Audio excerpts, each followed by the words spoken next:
आखिर क्यों जापान धान की खेती के लिए बतखों का इस्तेमाल करता है? आखिर क्यों बतख जापान के लिए एक वरदान के रूप में साबित हुआ है?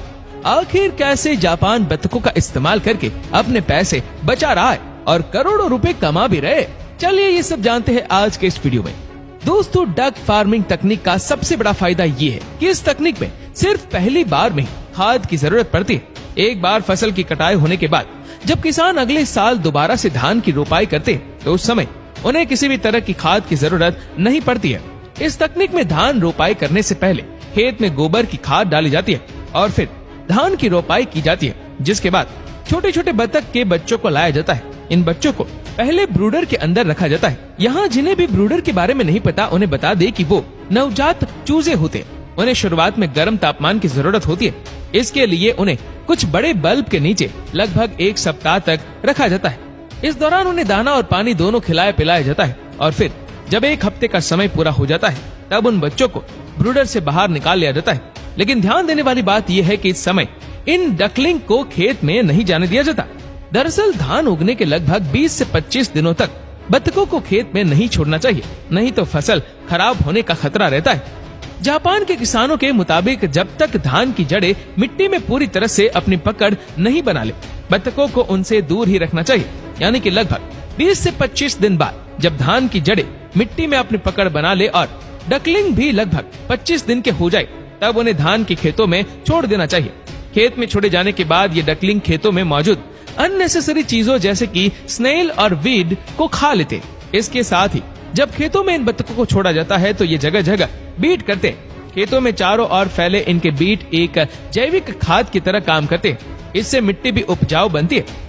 और दोस्तों, इस तरह से जापान के इन किसानों को धान की खेती करते समय किसी भी तरह के रासायनिक खाद, पेस्टिसाइड्स या हर्बिसाइड का इस्तेमाल करना नहीं पड़ता है। इससे उनके पैसों की भी बचत होती है, क्योंकि एक डकलिंग मार्केट में लगभग 50 रुपए में मिल जाता है और इस तरह से 100 डकलिंग की कीमत 5000 होती है। लेकिन अगर इनकी जगह खाद का इस्तेमाल किया जाए तो उसमें अधिक खर्चा आ सकता है। यहाँ जानने वाली बात ये भी है कि जैसे जैसे धान का पौधा बड़ा होगा ये डकलिंग भी बड़े होंगे और रोपाई के लगभग 4 महीने बाद धान और डकलिंग दोनों अपना पूर्ण विकास कर लेंगे, जिसके बाद धान की कटाई होती है। अब इस धान को फैक्ट्री में लाया जाता है जहाँ इनकी मिलिंग और पैकिंग का काम होता है और इस तरह से ऑर्गेनिक राइस लोगों तक पहुँचती है। वहीं अगर बात बतखों की करे तो इसमें जो नर होते हैं उनमें से लगभग 10 को किसान अपने पास रख लेते हैं। बाकी नर बतखों को मीट के लिए मार्केट में बेच देते हैं। उसके बाद मादा अंडे देना शुरू कर देती है। किसान इन अंडों को बेचकर अच्छा खासा पैसा कमाते हैं। आपको बता दें कि इन अंडों को बड़े बड़े फैक्ट्रियों के मालिक खरीदते हैं, जो उन्हें सेने के लिए या फिर आप कह सकते हैं अंडों को विकसित करने के लिए इनक्यूबेटर यूनिट में रख देते हैं। इस इनक्यूबेटर यूनिट में अंडों को कुल 21 दिनों के लिए रखा जाता है। 21 दिनों के बाद इन अंडों से चूजे निकलने लगते, जिसके बाद वर्कर्स इन चूजों से रोगग्रस्त चूजों को छांट कर हटा देते हैं और फिर इन सभी चूजों को एक ट्रक्स में भरकर मेन फार्म में लाया जाता है, जहां इनके रहने के लिए एक विशेष कमरा तैयार किया जाता है। लगभग 2 महीने के बाद ये चूजे बतखों में तब्दील हो जाते हैं, जिसके बाद उन्हें बड़े बड़े खांचे में भरकर ट्रांसपोर्टेशन के जरिए मीट फैक्ट्री में भेजा जाता है, जहां पर यह मशीन गोल गोल घूमकर इन बतखों को खत्म करती जाती है। अब बारी आती है मीट के पैकिंग की।